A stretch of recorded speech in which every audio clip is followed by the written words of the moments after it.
에듀윌 유료 회원만의 남다른 서비스.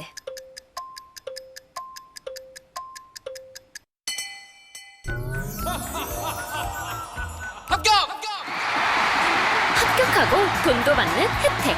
오직 에듀윌 유료 회원에게만. 에듀윌. 무료 합격!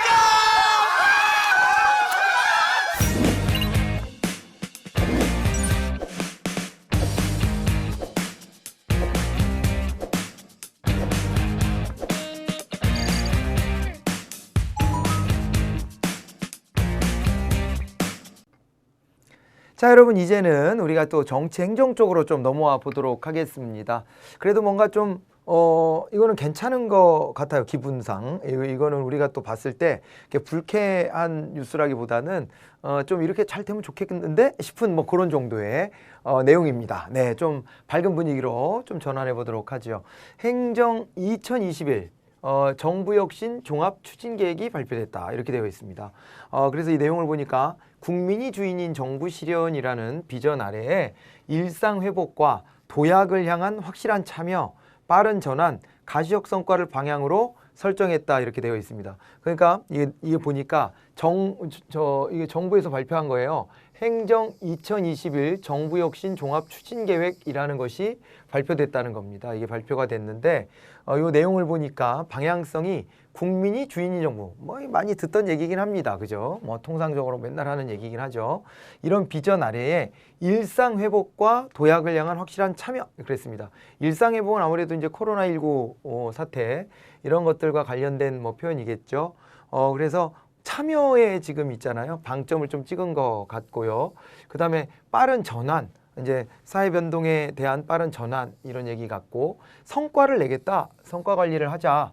그러니까 뭐 선언만 하고 뭐 이것의 내용성이 담기지 않으면 안 되니까 성과를 좀 이렇게 강력하게 좀 우리가 추구해 보자, 뭐 이렇게 지금 하는 거죠. 그래서 참여, 전환, 성과 이런 것들을 방향으로 설정을 했대요.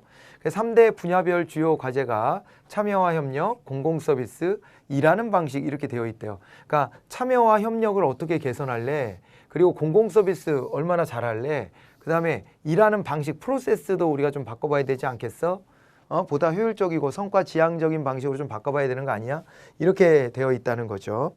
자, 그러면서 국민제한 패스트트랙을 4월부터 운영한대요. 이건 또 뭔가? 이 안에 이제 담겨져 있는 것 중에 뭐 참여가 이제 강조가 됐지 않습니까? 그래서 국민 제한 패스트 트랙을 이제 운영한다고 하는데, 이거는 국가적으로 중요한 사안에 대한 제안은 곧바로 정부혁신 추진협의회에 올려서 여기에 구체화한 뒤 차관 회의에 상정해서 확정하겠다, 이렇게 되어 있습니다. 정부혁신 추진협의회, 그랬죠? 정부혁신을 추진하는 협의회가 있다는 거고요. 이 협의회에 올려서 구체화하고 그거를 차관회의로 또 넘기면 차관회의에서 이제 확정하는 것으로, 이렇게 해가지고 국민제한 패스트트랙이에요. 패스트트랙은 신속 처리하겠다는 거거든요. 국민들이 어떤 제안을 올렸을 때 이것이 빠르게 어떻게 처리되지 못하는 경향이 있잖아요. 물론 그 수많은 제안 중에서 올라가는 게 몇 건이나 되겠습니까? 많은. 그래도 이제 이런 시도와 노력을 한다는 것 자체가 굉장히 중요한 의미가 좀 있는 것이긴 하죠. 네, 그래서 이런 국민제한 패스트 트랙이라는 것이 또 이제 실시가 되는구나. 이것도 하나 좀 기억해 놓으면 어떨까 싶고, 인공지능 기술 기반으로 개인별로 맞춤 서비스를 지원하는 국민 비서 제도가 3월부터 도입이 된대요. 그래갖고 각자가 포털 사이트 같은 데를 통해 가지고 접근해서 필요로 하는 것들, 뭐 국가를 상대로, 정부를 상대로 요구하는 것들이 있을 때 그와 관련해 가지고 개별적으로 맞춤형으로 이 서비스가 제공될 수 있도록 하겠다라고 하는 요 목표를 세우고 있더라고요.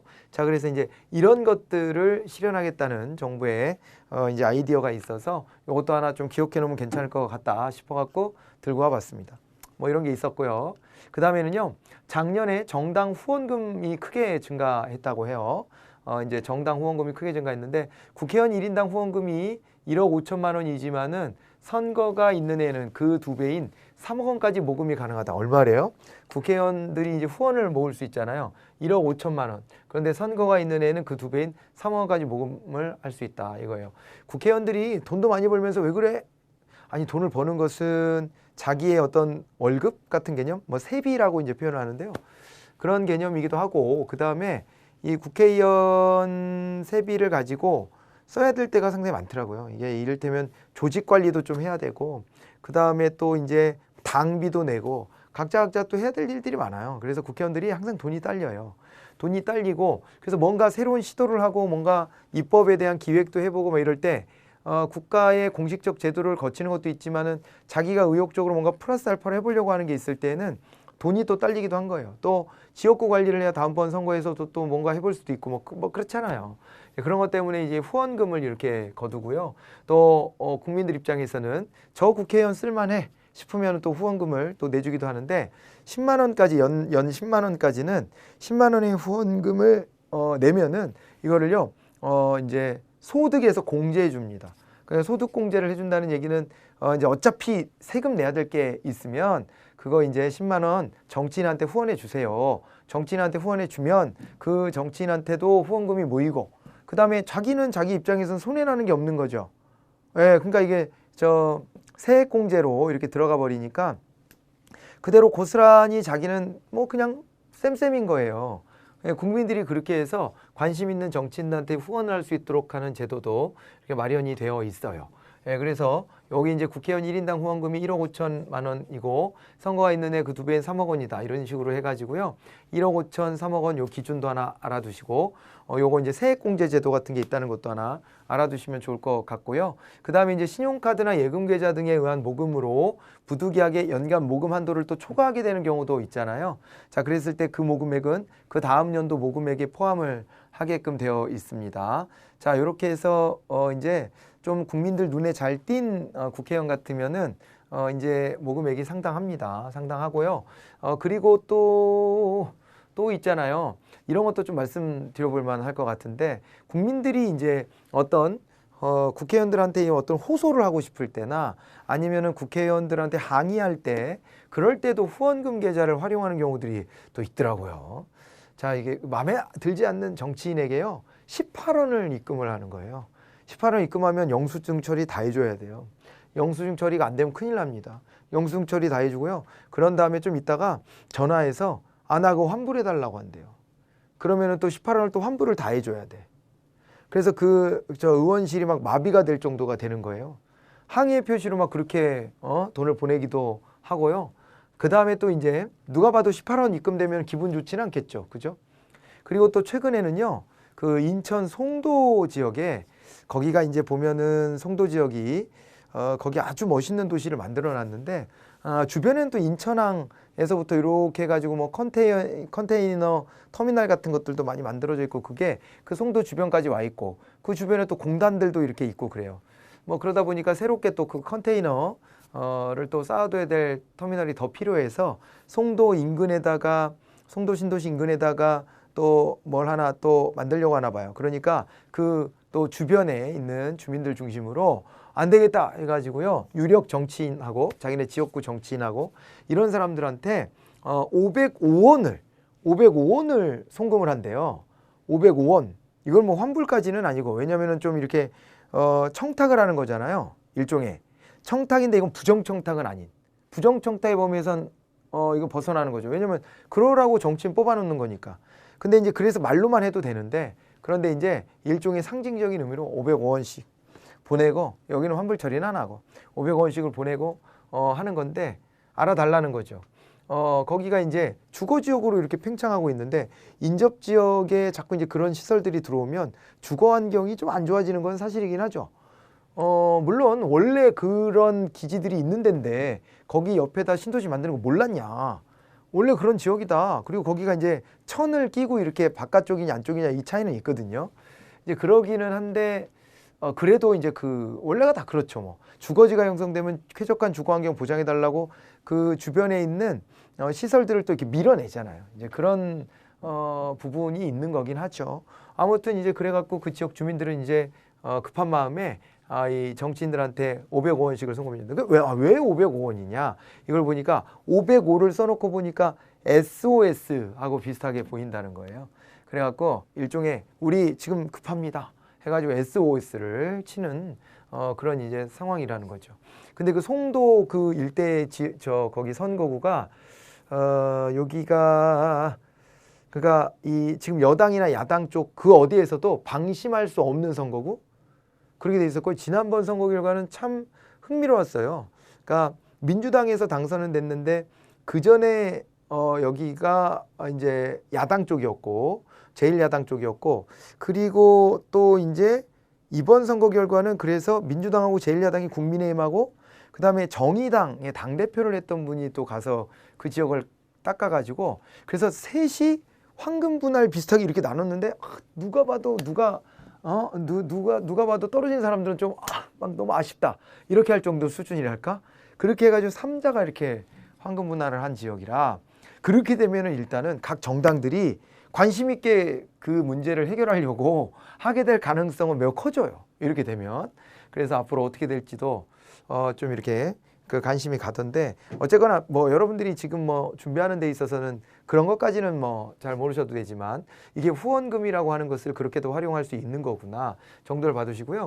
지금 이제 이분 얘기는 지금 해야 되나 말아야 되나 좀 싶기는 한데 이 선거에 출마하신 분이라 그렇기는 한데 이분이 이제 국회의원을 한번 했습니다. 그래서 이분이 2004년에 이 정치자금법, 정당법, 공직선거법 개정안을 이렇게 내 가지고 이것에 이제 이게 그 정치의 어떤 그 투명함 뭐 이런 것들을 가져오는데 기여했다 그래가지고 그래서 그때 좀 이렇게 인기를 또 모으고 또 이분이 원래 또 변호사 시절에서부터 언론에 방송 미디어에 많이 출연해가지고 그래가지고 좀 이미지가 좋게 형성돼 있기도 했거든요.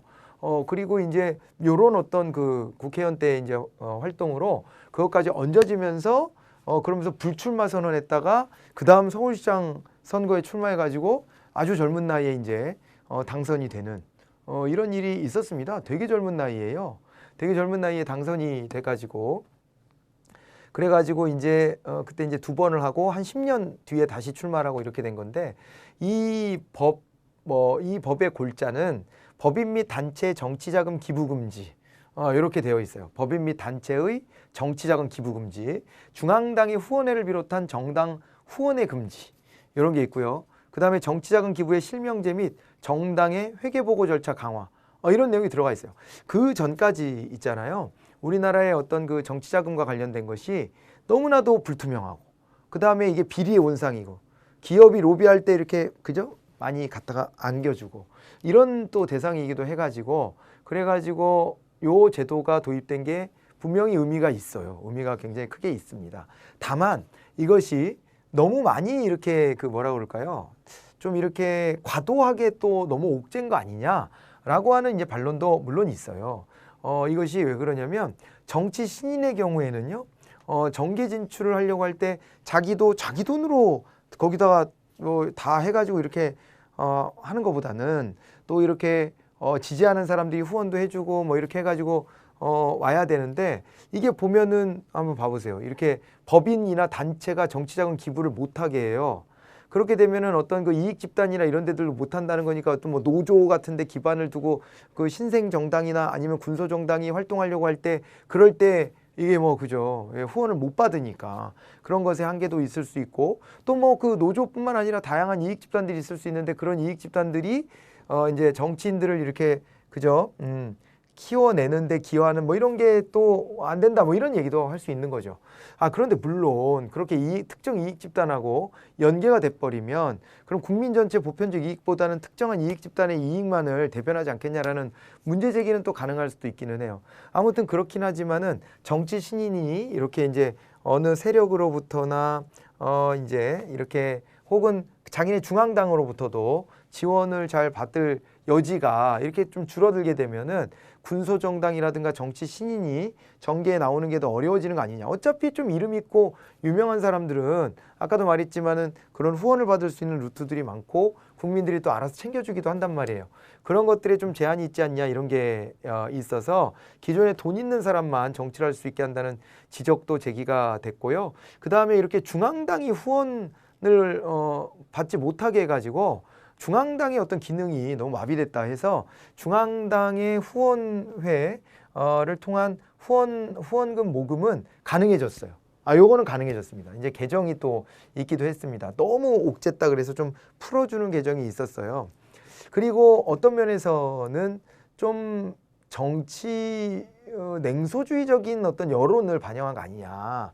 그러니까 정치인들이 뭘 못하게 하면은 그럼 국민들은 좀 환호하는 경향이 있잖아요. 정치인들에 대한 불신감 때문에. 그래서 정치인들이 제대로 활동할 수 있게끔 국민들하고 이렇게 좀 매칭을 시켜주고 그래도 좋은 방향으로 가게 해야지 이거를 손발을 다 묶어놓는 게 꼭 옳은가 뭐 이렇게 하는 지적도 분명히 있었어요. 자, 그래서 요게 또 모든 뭐 제도는 장점도 생기고 단점도 생기는 법이니 그것을 또 선거 기간이기도 하니까 제가 특정 인물에 대한 얘기가 우리 소개가 됐길래 조금 이제 균형을 잡아드리려고 양쪽의 측면을 다 말씀을 드렸고요. 평가는 제가 지금은 아닌 것 같아요.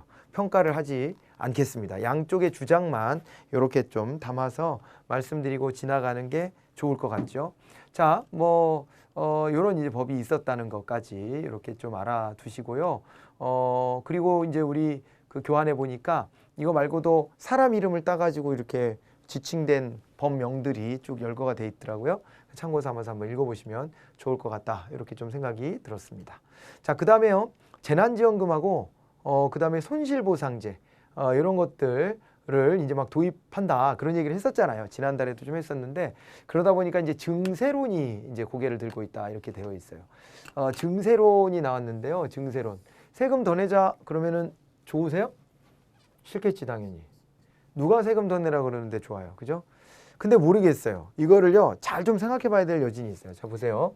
이제 몇 가지 얘기를 좀 드리려고 하는데 이게 이제 조세의 특성 같은 것들을 한번 좀 보면은 조세는 일단은요 강제징수예요. 강제징수입니다. 보통은요 세금을 뜯긴다고 표현하죠. 일반 사람들이.